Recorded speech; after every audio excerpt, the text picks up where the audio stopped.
de recuperar, de recordar, de conocer lo que ha sido la historia del automovilismo nacional e internacional.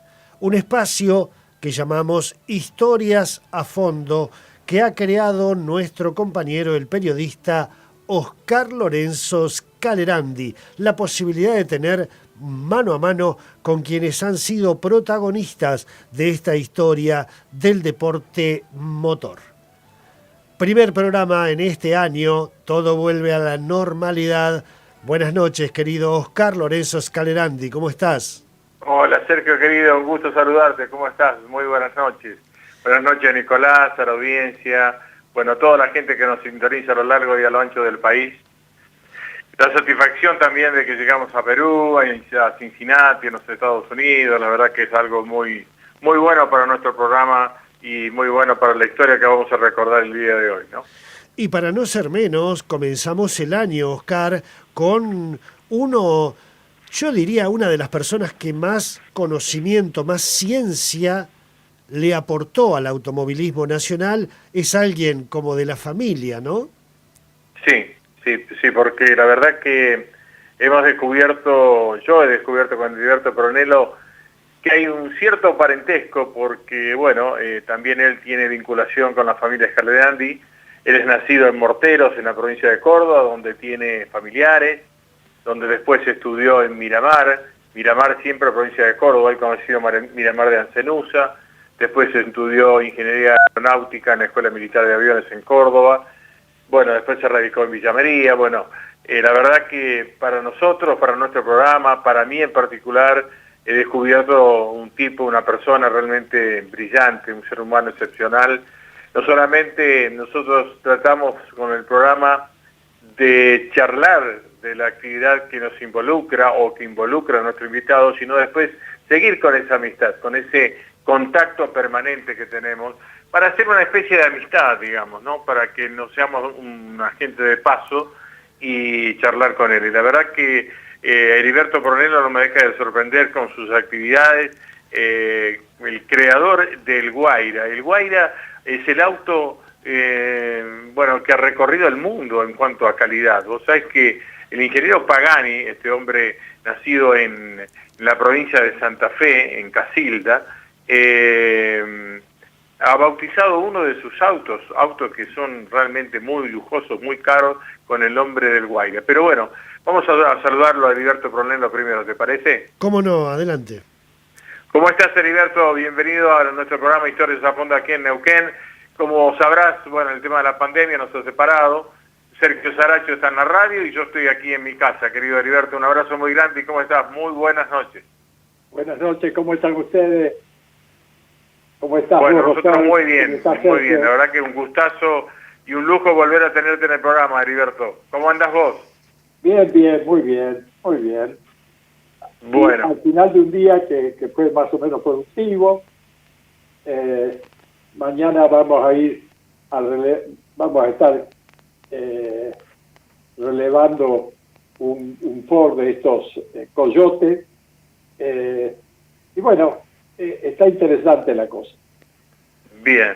Bueno, la verdad que, a ver, mucha gente a tu edad, pasando los 80 como te toca a vos, por ahí ya se queda tranquilo, se queda en su casa y demás. Sin embargo, vos sos un hombre de mucha actividad. Pero antes de meternos de lleno, querido Heriberto, te pido que saludes a la gente de Morteros, porque hay mucha gente que nos está viendo en aquel lugar. Me han dicho, bueno, la familia Tosolini, de Cleva Tosolini, que siempre nos está viendo, nos está escuchando. Creo que la familia Muela, creo que son parientes tuyos en Morteros, una cosa así. Claro que son parientes, sí. Muy cercanos y muy queridos, sí. Ajá, bien. Y también explícame un poquito eso, porque si no yo lo digo y queda como que lo digo yo. De paso me sirve un vaso de jugo que tengo acá a mi lado. Digo, ¿cómo es? Vos decís, tenemos un cierto parentesco porque un familiar tuya, una tía tuya era Scalerandi, ¿verdad? Claro, bueno, mis principales familiares, digamos, el apellido con que yo más estoy relacionado en Mortero es la familia Pronello y la familia Mina. La familia Mina, una hija del abuelo Mina hermana de mi mamá, es la que vive es la que vivió en Morteros y se casó con un señor Muela. Ajá. Y ellos tienen 2 hijos, uno vive en Córdoba, que es arquitecto, y otro vive en Morteros. Bueno, y son personas muy queridas con las que hemos convivido mucho en nuestra infancia, porque nos hemos visitado, hemos estado muy cerca. Claro. Después, Lo bueno, mismo pasa con la descendencia de los hermanos de mi mamá, los Mina, con quienes siempre hemos compartido desde chicos. Ajá. Que no Bien. sigo, Nunca te dejaste de vincular. porque voy a mencionar a algunos y a otros no, Sí. pero a todos los quiero mucho. Ajá. Bueno. Bueno, ya sabemos que vos estudiaste ingeniería aeronáutica, estudiaste en Miramar de Ancenusa, como se conoce ahora, por la Laguna Mar Chiquita. Sí, estudié muy salteado, porque ahí fue donde me expulsaron la primera vez cuando fui a primer grado con 8 años, y ahí me expulsaron. Ah, ¿y por qué te expulsaron? ¿Por qué te expulsaron?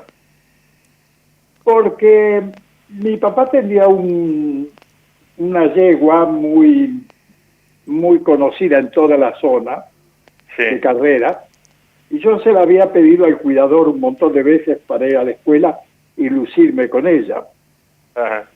Y finalmente el cuidador, aún corriendo riesgo de lo que pudiera pasar, no pudo soportar mi insistencia y me la prestó. Entonces yo me fui al colegio y la maestra, por una cuestión media grosera que hice, me puso en penitencia. Y aguanté un buen rato, como mi viejo me daba todos los gustos, y era un chico muy mal educado. Salí por las mías nomás, agarré una media cabeza de ladrillo, me subí a la yegua. El colegio todavía existe, estuve hace relativamente poco tiempo visitando, y tiene un gran frente porque todas las aulas están alineadas en una misma dirección, o sea que tiene un frente así como de 50 metros, no más. Y tenía todo el jardín enfrente, así que monté la yegua, me metí al jardín y le hice 3 o 4 pasadas, rompí todo lo que había. Luego me paré frente al aula de donde me habían puesto en penitencia, y con el ladrillo que tenía rompí el vidrio, que era casi toda la pared del frente, y junté los méritos como para que me expulsen, y el director le dijera a mi viejo, por favor no lo mandes más. Por favor. Qué tremendo. No me acordaba de esa historia. ¿Te acordás del colegio, Heriberto? Porque yo voy siempre a Miramar, porque tengo mi familia en Brinkman. Es el único, bueno, en ese momento era el único colegio que había.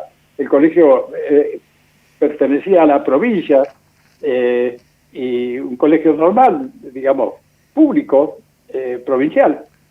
Ajá.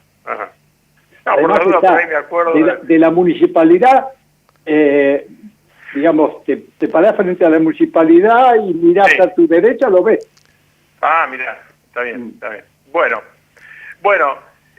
pero te hemos convocado para hablar obviamente de tu actividad en el automovilismo deportivo, que te empezaste a relacionar. El primer auto que vos, uno hurgueteando en la historia, porque ya hemos hablado el año pasado de un montón de cosas, pero estas cosas así muy minuciosas creo que no las hemos tocado.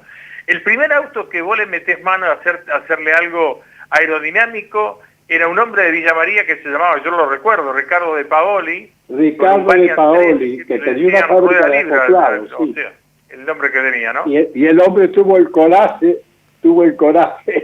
de poner un auto nuevito en mis manos para que yo lo corte todo a mi gusto. Ajá. ¿Y qué trabajo le hiciste? Ese auto ganó el premio al auto mejor construido, un premio que se había instituido en el año 1965. Claro. Los autos que largaban el Gran Premio eran 130, 140. Se alinearon todos frente al Automóvil Club, y ahí se elegía el auto mejor construido, y el auto que hice ganó ese premio. Eso y otras cositas hicieron que me pongan a cargo de que la gente de ICA Renault me ofrezca hacer los autos del equipo oficial. Claro. Después seguramente Sergio desde estudio te va a hacer consulta, porque como no nos podemos ver con Sergio, nos manejamos así. Heriberto, comentame, vos en el primer Torino, cuando irrumpe el Torino, cuando empieza a rumorearse de que Ica Renault iba a trabajar o iba a debutar en el turismo de carretera con los Torinos, bla, bla, bla, Berta se decide, bueno, por los pilotos que operan en la Citernengo, y vos trabajaste en la parte de aerodinámica, oíme, ¿no? Sí. Del primer suceso que vos nombrás, cuando Ica Renault se decide, etcétera, etcétera, de ese primer suceso a la oportunidad en que Berta elige los pilotos pasa un año entero, ¿eh? Claro, un año no, pero no fueron de un todo el periodo de construcción de los autos, todo el periodo primero de construcción de los autos, Oreste tenía un conflicto de celos con Horacio Steven, que era el director de competición de Ica Renault. Horacio Steven era el director y su sede, la sede de la actividad de competición de la fábrica, era acá en Buenos Aires. Ajá. Pero resulta que para el tema del Torino, el presidente de la empresa, James McLaughlin, había decidido que los autos se hagan en Córdoba porque eso les concedía la facilidad de tener los elementos del auto a mano a medida que iban saliendo, porque, por ejemplo, las matrices todavía no largaban piezas que estuvieran en condiciones de poner un auto vendible, todavía las largaban con defecto, y la gente quería que los autos de competición se empezaran a hacer, aunque esas piezas no estuvieran del todo utilizables, arreglándolas a mano, para poder tener tiempo de que los autos se pudieran ensayar un poco antes de participar. Y en ese momento, por esa cuestión que te comento, de que como Oreste hacía los Renault en su casa, en el garaje de su casa, y cada tanto les ganaba a los del equipo oficial, y eso le resultaba a Steven una ofensa muy dolorosa. Claro. Entonces, Oreste tenía prohibido venir a visitarme. Yo trabajaba en unos galpones muy elegantes, pero galpones, digamos, que estaban afuera del salón de experimental, recién construidos,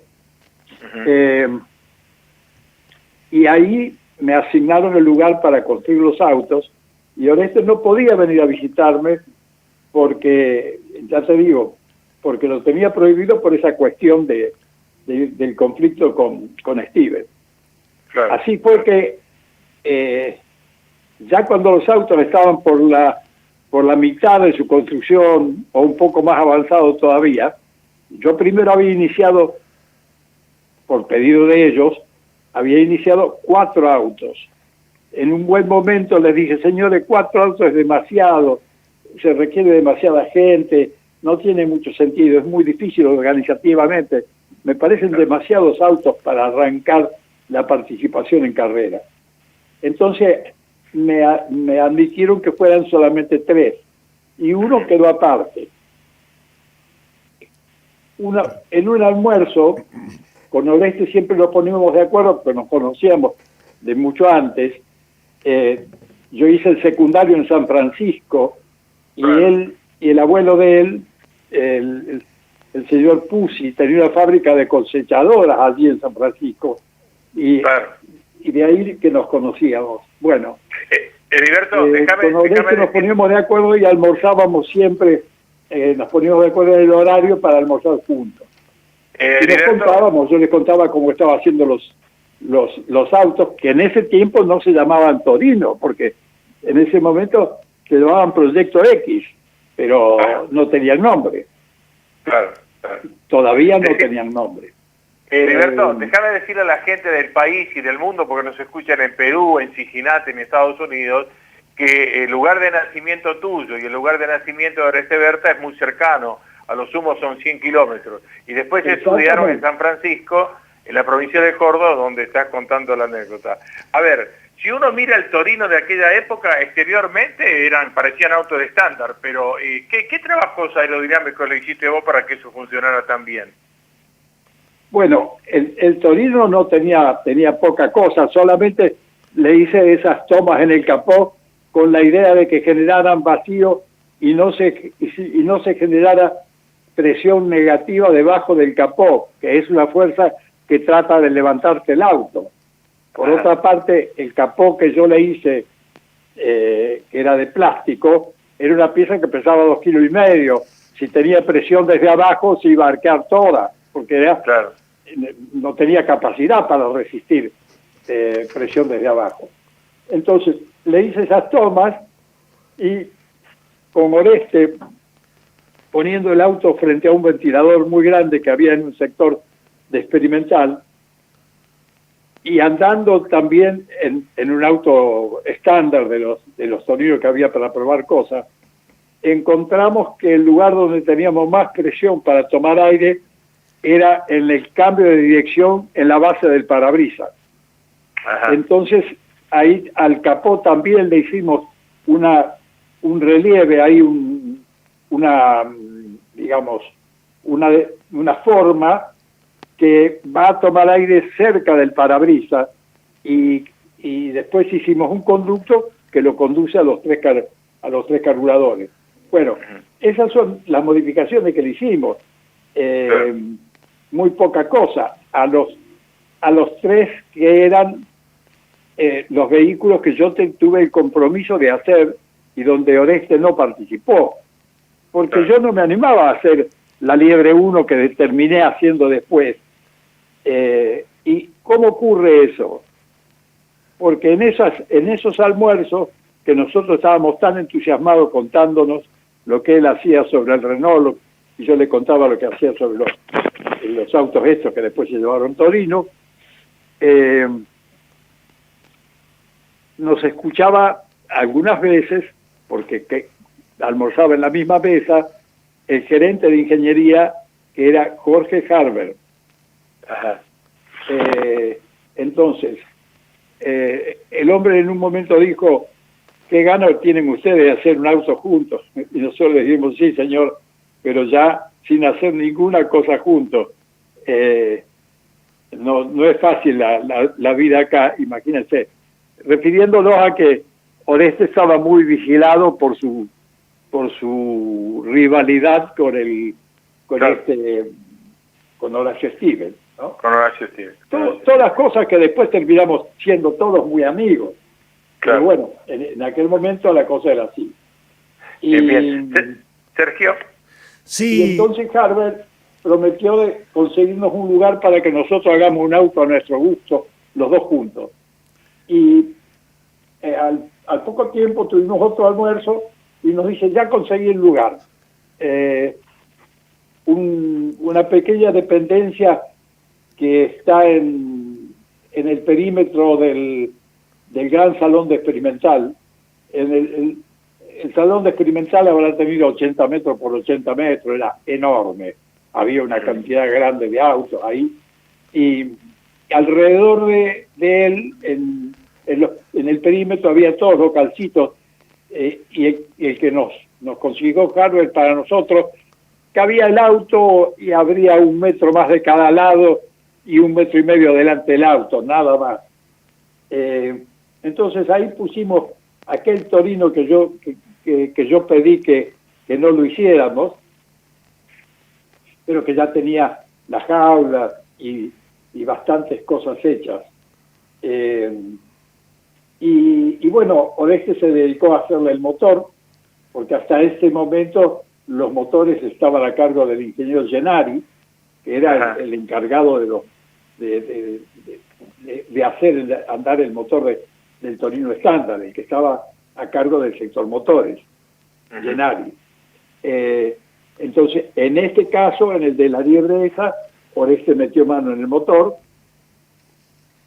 y bueno, luego hubo una maniobra de la gente de Buenos Aires queriendo demostrar que en Córdoba esto no se podía hacer, y los autos, llegó una orden de probar los autos un día, digamos, faltando 4 o 5 días, y ahí todo Córdoba se puso a trabajar en los autos porque se jugaba el prestigio de la fábrica.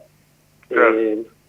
Y los autos salieron para Buenos Aires sin muchos componentes, por ejemplo, sin los tanques de nafta, sin una cantidad de cosas, y alquilaron un avión de Transcontinental, de la línea aérea que hacía el recorrido Buenos Aires-Córdoba. Le pusieron unos plásticos sobre los asientos para no dañarlos, y ahí cargamos todo el material que faltaba. Armamos los autos en la noche, llegamos a la tardecita en ese avión a Buenos Aires, armamos los autos en la noche. Oreste se vino con la primera liebre, se vino andando él, y armamos, y la liebre fue la primera que estuvo lista, y salió para el autódromo, y después fueron saliendo los otros 3 autos, y yo me fui con el último con un susto bárbaro, pensando que los autos armados a último momento no iban a andar del todo bien. Claro. Pero llegué y empecé a ver caras sonrientes y todo, y efectivamente los autos habían andado muy bien, la opinión de todo el mundo era bárbara. Franco estaba contentísimo. Y bueno, ahí se estableció la conversación de si largábamos o no largábamos el Gran Premio, que se corría en poquitos días más.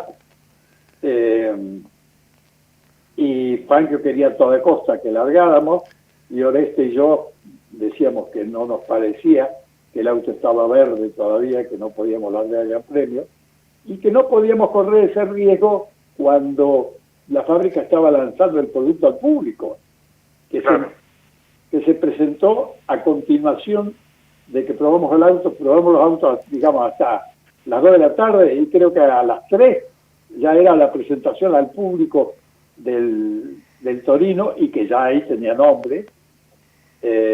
Estaba en una tarima toda borrada de terciopelo, una belleza estaba el auto que estaban presentando.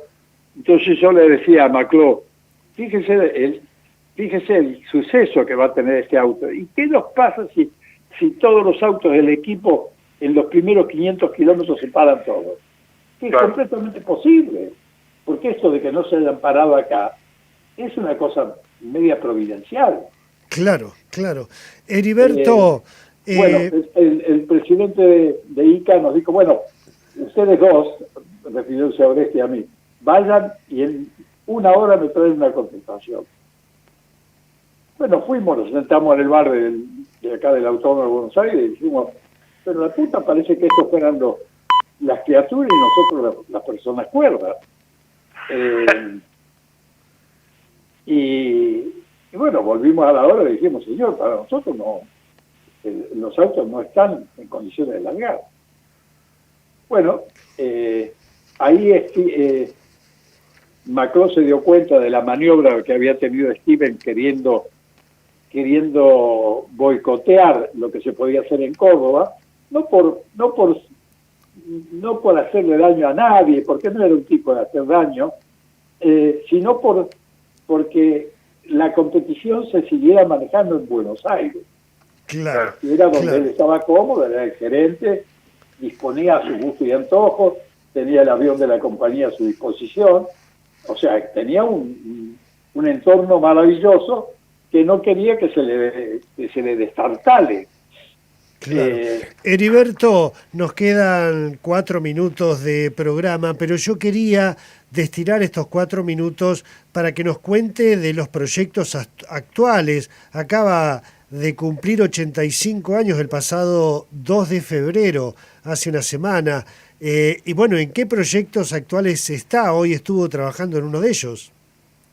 Sí, mira, tenemos dos proyectos. Estamos considerando hacer una serie de Libre 3. Ajá. Es un auto que tuvo mucho éxito, arrancó prácticamente ganando, tanto como la Libre 2, que también tuvo mucho éxito. Pero la Libre 3 ya se hizo un poco más para el pavimento, mientras que la 2 se hizo contemplando que todavía se corría en ruta, ¿no?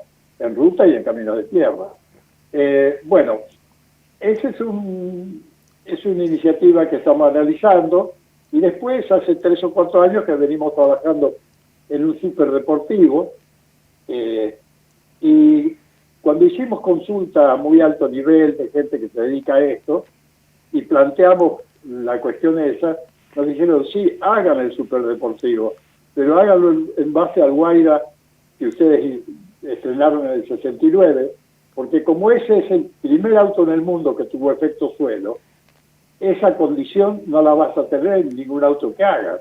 Claro. Tiene que ser ese auto, no otro. Y claro, nosotros queríamos perfeccionar algunas cosas que el Guaira del 69 no tenía, pero parece ser que este enfoque de la cosa va a ganar y vamos a tener que hacer ese auto. Oscar.